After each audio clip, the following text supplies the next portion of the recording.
하나님은 여로보암의 길을 고수하는 북이스라엘을 새롭게 하시고자 바하사를 심판의 도구로 사용하십니다. 바하사는 여로보암의 아들 나답과 그 가문을 몰살한 후에 북이스라엘의 세 번째 왕으로 등극하지요. 세상의 관점으로 보면 바하사는 성공한 인물입니다. 쿠데타를 일으켜서 왕위를 차지했습니다. 그리고 무려 24년 동안 나라를 통치합니다. 피비린내나는 반역이 끊이지 않던 북이스라엘의 불안한 정세를 고려한다면 바하사의 정치는 안정적이었고 또 강력해 보입니다. 하지만 하나님의 평가는 완전히 달랐습니다. 하나님은 2절에서 바하사가 어떤 존재인지 이야기하십니다.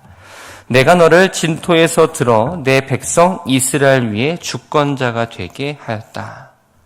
진토, 히브리어로 아파르입니다. 티끌, 먼지 혹은 아무것도 쓸모없는 흙을 의미합니다. 다시 말하면 바하사는 왕족도 아니었고 뭔가 힘있는 집안의 자제도 아니었습니다. 이처럼 비천한 신분의 바하사가 왕이 되고 또 24년간 왕좌를 지킬 수 있었던 건 그를 택하신 하나님의 은혜였던 거죠. 24년이라는 시간은 바하사에게 왕권을 누리면서 호의호식하라고 준 시간이 아닙니다. 여로보암의 죄로 인해 무너진 여호와 하나님에 대한 그 신앙을 회복하라고 허락하신 회개와 사명의 기회였습니다. 그러나 바하사는 그 시간을 영적 돌이킴의 기회로 삼지 않았죠. 왕위에 올랐습니다. 그렇다면 하나님께서 나를 세우신 목적과 그 은혜를 기억해야 되는데 그새 잊어버립니다. 오직 왕위를 유지하고자 또 권력을 유지하고자 급급했고 자신이 심판했던 그 여로보암의 길을 답습하고 말았습니다. 하나님은 선지자 예후를 바하사에게 보내어서 그의 가문에 닥칠 재앙에 대해서 경고하십니다. 3절을 보면 바하사가 여로보암의 가문을 진멸했듯이 바하사 가문 역시 철저히 쓸어버리겠다는 하나님의 엄중한 심판을 예고하십니다. 이 말씀을 들었을 때 바하사는 어떻게 해야 했을까요? 두려워 떨고 회개해야 했습니다. 왜냐? 바하사는 여로보암 가문이 임한 하나님의 심판을 직접 수행했고 하나님의 예언이 어떻게 이루어지는지 실제적으로 본 장본인이기 때문입니다. 그럼에도 불구하고 바하사는 하나님의 말씀을 듣고 두려워하지 않았습니다. 끝내 죄에서 돌이키지도 않았죠. 바하사가 죽고 그의 아들 엘라가 왕위를 이어받았지만 이미 심판이 선고된 왕조의 팽황은 그저 시간 문제일 뿐이었습니다. 여로보암의 아들 나답에 이어 바하사의 아들 엘라 때에도 이 기브돈을 사이에 두고 블레셋과의 전투가 벌어집니다. 기브돈은 과거 바하사가 구테타를 일으켜 나답 왕을 살해했던 비극의 장소입니다. 원래는 이스라엘 땅이었는데 이것이 블레셋으로 넘어간 상태였죠. 반드시 다시 찾아야 되는 최전방의 요충지였습니다. 지금 그 국경에서는 나의 운명을 가르는 그 치열한 전쟁 가운데에 백성들이 목숨을 걸고 싸우고 있습니다. 이런 상황이라면 왕은 마땅히 그 전선의 선두에 서서 그들을 지휘하거나 아니면 성전에 엎드려 하나님의 도우심을 구해야 합니다. 그러나 구절을 보면 엘라는 왕궁의 살림을 총괄하여 관리하는 그 아르사의 집에서 그저 술에 취해 비틀거리고 있었습니다. 이때 또다시 북이스라엘의 피비린내가 나는 반역이 일어납니다. 당시 군대 장관이었던 오므리는 전쟁터에 나가 있는 상황입니다. 그리고 병거 절반을 통솔하고 있는 시므리는 후방 수도인 디르사를 호위하는 역할을 하고 있었습니다. 하지만 이 시므리는 나라의 위기를 자신의 권력욕을 채우는 기회로 삼게 됩니다.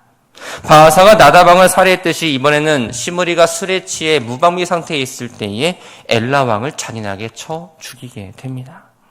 여로보암의 아들 나답의 통치가 2년 만에 막을 내렸듯 바하사의 아들 엘라 통치 역시 비참하게 2년 만에 끝이 납니다. 왕위에 오른 시므리는 잔인무도했습니다. 엘라 왕을 살인하는 것에 멈추지 않고 그의 바하사의 가문 모든 남자는 물론이고 친척과 그 친구들 또 자신을 위협할 만한 작은 것들까지도 철저하게 진멸해 버립니다. 이러한 비극적인 일에 대해서 13절은 이는 바하사의 모든 죄와 그의 아들 엘라의 죄 때문이라고 이야기합니다. 바하사 왕가가 멸망하는 건 바하사 한 사람만의 범죄로 인한 결과가 아니라는 뜻입니다. 바하사에게 내려졌던 심판 예언은 피할 수 없는 정해진 파멸은 아니었습니다. 그 무서운 심판 예언 이면에는 사실 후손들이 돌이키기를 기다리시는 하나님의 마음과 기회가 담겨 있었죠.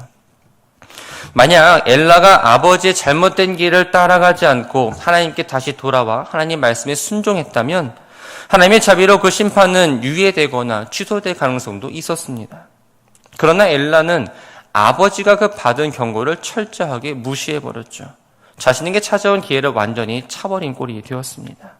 우상 숭배와 방탕에 오히려 더 적극적이었고 그래서 회복할 가능성을 잃어버리게 되었죠.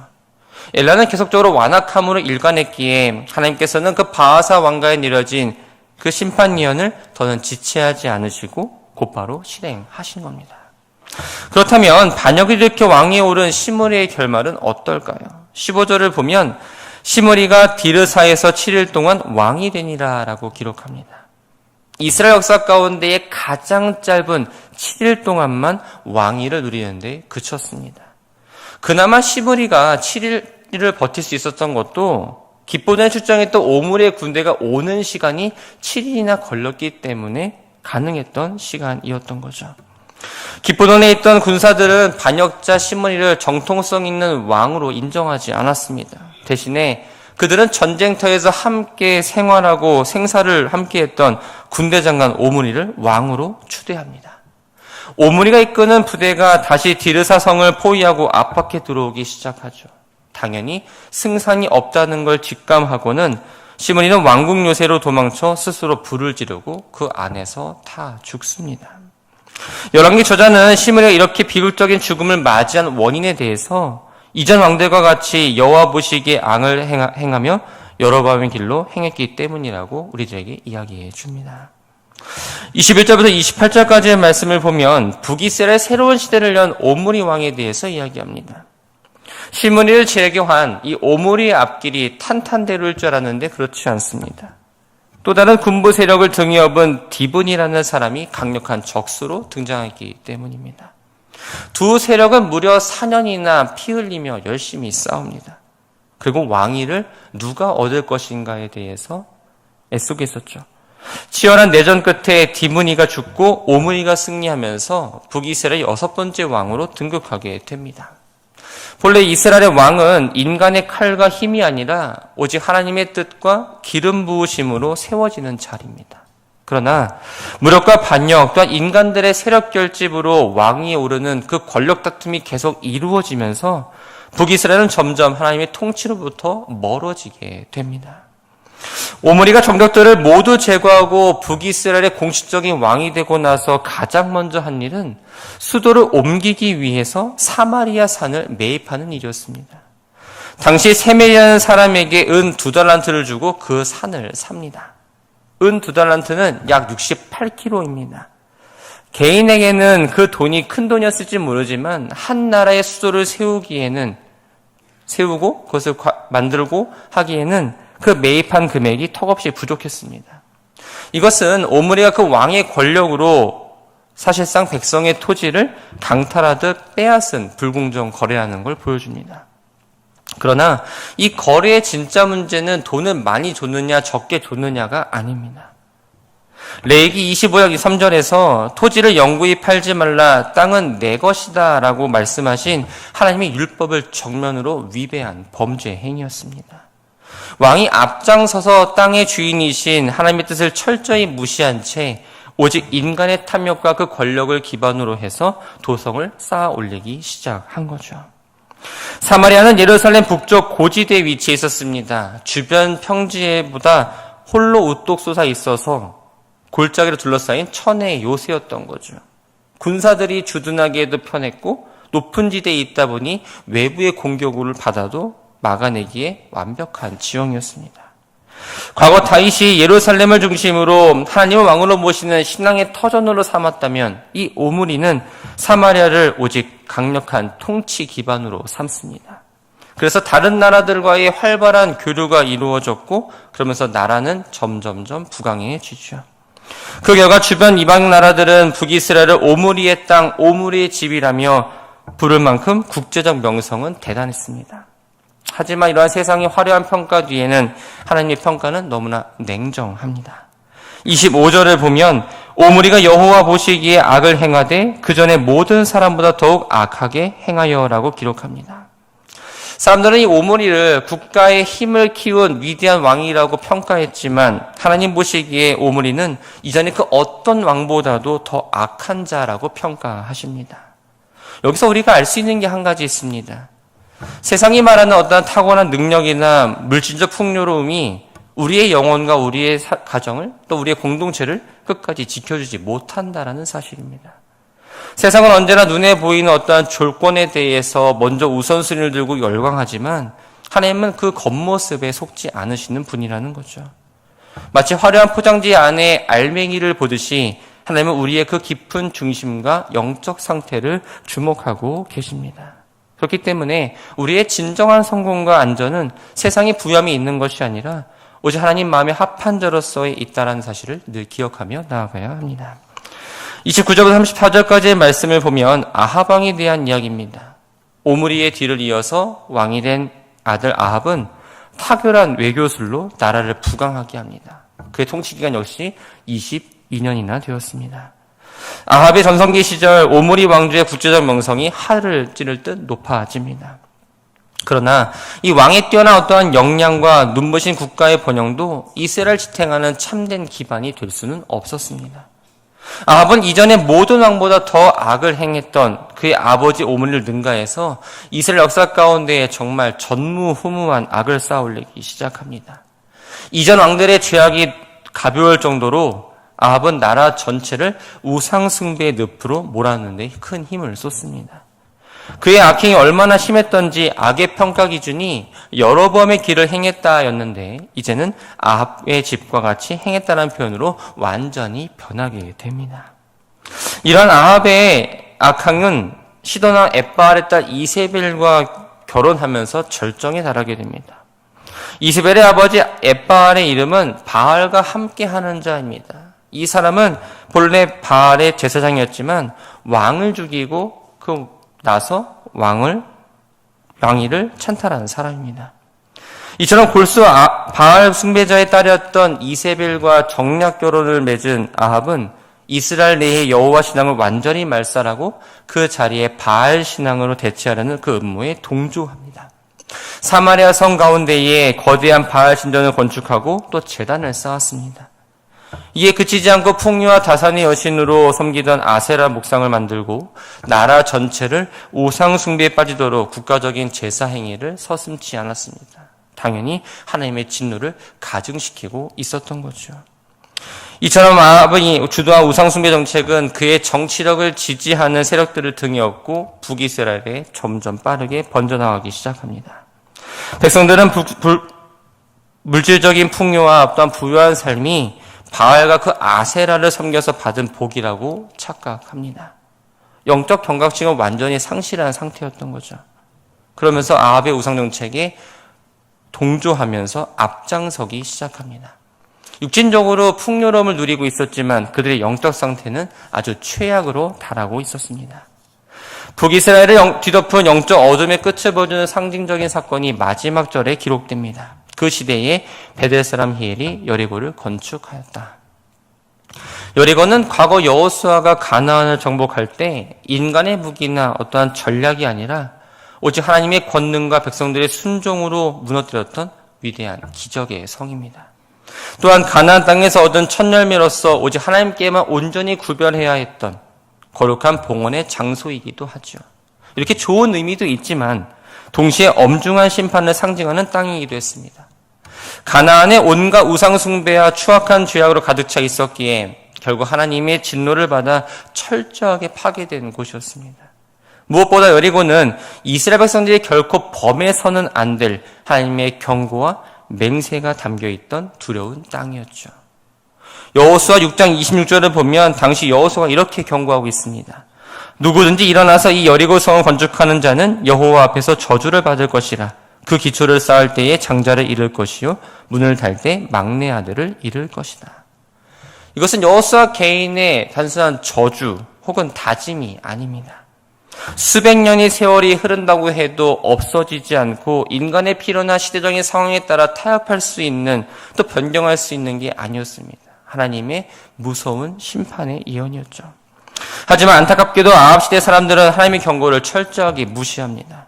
베델 사람 히엘은 아합 왕조의 묵인과 지지 아래 여리고 성을 건축하기 시작합니다. 당시 북이스라엘의 그 경계 요충지였기에 여리고의 성벽을 다시 쌓아 올림으로써 군사적인 방어기지이자 무역의 중심지로 삼고자 했던 인간의 계산이 깔려 있었습니다. 이미 온 땅이 우상 숭배에 젖어 있었기 때문에 당연히 하나님의 경고에 대해서는 무감각해져 있었죠. 영적으로 무감했던 이 히엘은 결국 자신뿐만 아니라 살아가는 자녀들까지도 비극과 파멸의 길로 몰아넣었습니다. 하나님의 심판 예언은 수백 년이 지났다고 해서 바꿔지거나 지워지지 않았습니다.